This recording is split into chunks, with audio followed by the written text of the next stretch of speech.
अस्सलामुअलैकुम प्यारे दोस्तों, मैं आपको एक दिलचस्प कहानी सुनाता हूँ। इससे पहले आप हमारे चैनल को सब्सक्राइब करना मत भूलें। पुराने ज़माने की बात है, एक ताजिर तिजारत की गरज से बगदाद पहुंचा। पिछले वक्तों में तिजारत का यह कानून था कि ताजिर जिस मुल्क में तिजारत करने जाता, सबसे पहले वहाँ के बादशाह से मुलाकात करता, अपना सारा सामान दिखाता और उसकी खूबियों और इनफरादियत से आगाह करता। चुनांचे इस ताजिर को भी बगदाद पहुंचने के बाद बादशाह के दरबार में पेश कर दिया गया। ताजिर ने बादशाह के हुजूर तहाइफ पेश किए, फिर माल तिजारत निकाला और एक एक चीज की खूबी बयान करते हुए दिखाने लगा। हुजूर, ये पानी से चलने वाली घड़ी है जो मैंने यूनान से खरीदी है। ये कालीन है जो मैंने ईरान से खरीदा है और ये खालिस रेशम के तार से बना है। ये कलम मुलाहजा फरमाइए जो मैंने जापान से बहुत महंगे दामों खरीदा है। ताजिर ने एक एक माल की अहमियत बयान की। बादशाह ने मुस्कुराते हुए कहा, बहुत खूब, तमाम चीजें बहुत उम्दा नायाब हैं जो तुमने ईरान, यूनान और जापान से खरीदी हैं, लेकिन ये तो बता कि तुम्हें हिंदुस्तान में हमारे शायान शान कोई चीज नजर आई। ताजिर ने बादशाह को मुतासिर करने के लिए कहा, यूं तो बादशाह सलामत अब के शायान शान बहुत चीजें थीं, लेकिन जो चीज मुझे पसंद आई, इसको हासिल करने के लिए मुझे कुछ अरसा वहां कयाम करना पड़ता, जबकि मेरे पास सिर्फ 2 दिन का वक्त था।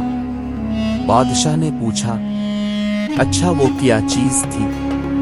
ताजिर बोला, जनाब वो एक मोती है और उसकी खास बात यह है कि वो दूसरों को बांटने से बढ़ता है। इसको कोई चारा भी नहीं सकता और इस मोती से बहुत सारे जेवर भी बनाकर पहने जा सकते।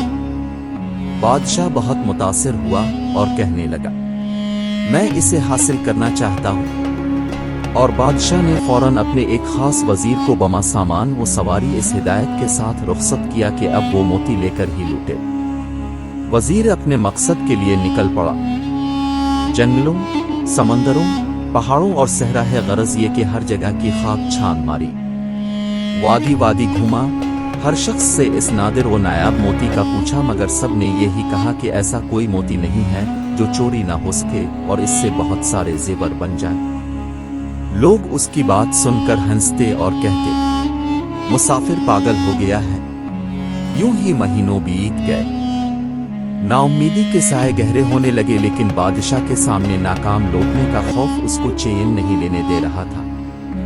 वजीर ने हर मुमकिन कोशिश कर ली कि ऐसा मोती मिल जाए, लेकिन ये ना मिला।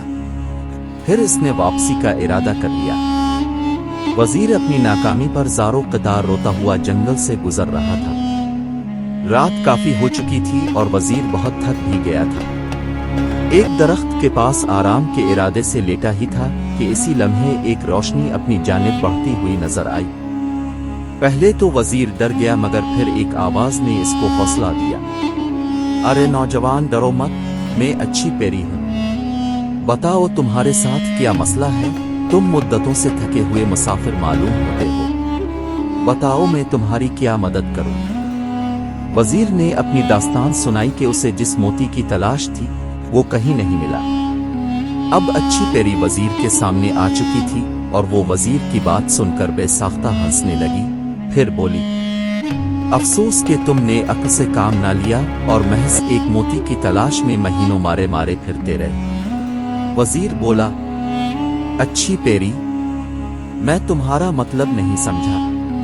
वो बोली, भले आदमी, वो मोती दरअसल इल्म का मोती है, लेकिन तुम उसकी जाहिरी शक्ल को तलाश करते रहे। इल्म तो एक ऐसी शय है जिसे हजारों नाम दिए जा सकते हैं। कहीं इसे फलदार दरख्त कहते हैं तो कभी सूरज से तशबीह देते हैं और इसे समंदर भी कहा जाता है, लेकिन इसे कोई चरा नहीं सकता।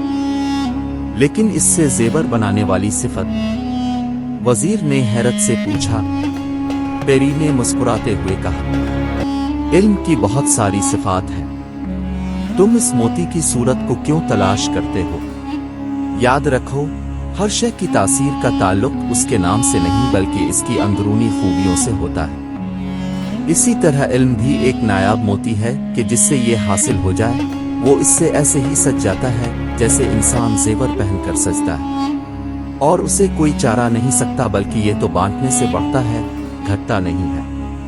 वजीर बड़े गौर से पेरी की बात सुन रहा था और बिलाखिर इस बात का कायल हो गया कि वाकई इल्म एक ऐसा मोती है कि जिसके पास हो वो दरअसल दुनिया के सबसे कीमती जेवर का मालिक बन जाता है। वजीर ने पेरी का शुक्रिया अदा किया, जिसके बाद अच्छी पेरी वहां से गायब हो गई। अब वजीर बहुत खुश था और अपनी कामयाबी के गीत गाता हुआ अपने मुल्क रवाना हो गया। वहां पहुंचकर इसने बादशाह को इल्म के मोती के बारे में बताया और समझाया तो बादशाह भी पेरी की बात का कायल हो गया कि सिर्फ इल्म ही वो मोती है जिसे कोई चारा नहीं सकता। प्यारे दोस्तों, इल्म एक ऐसा मोती है जिसकी चमक दमक जमीन से आसमान, फर्श से अर्श तक है और इल्म के इस मोती की रोशनी में ही इंसान इस कायनात के खालिक व मालिक तक रसाई है। उम्मीद करता हूँ कि आपको ये कहानी पसंद आई होगी।